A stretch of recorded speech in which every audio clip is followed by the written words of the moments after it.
Savut Gecesi. Yazan Kerim Camanaklı.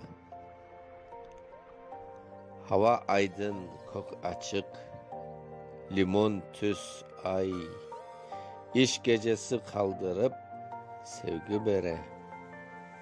Gönlümde sanki 1. May, duygularım zavutnen yıllar öre. Yırlay zavut gecenin gölgesinde, ocaklardan ışıklar cayılalar. Saniyeler, dakikalar sayılalar.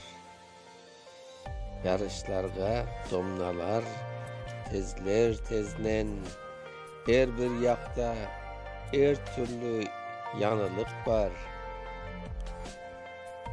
Kişke kete seydali acmeleknen birbirinden kızıklık canlı udar.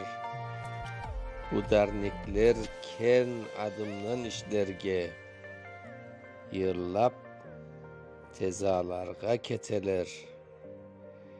İş tezası çoyun kıskan tişlerge coyup resler eteler. Gürley anda paravazlar vagonlar hep çalışıp ülkelerge yeteler.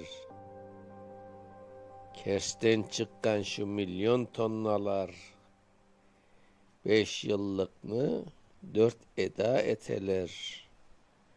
1930. Okuyan Mustafa Şansal.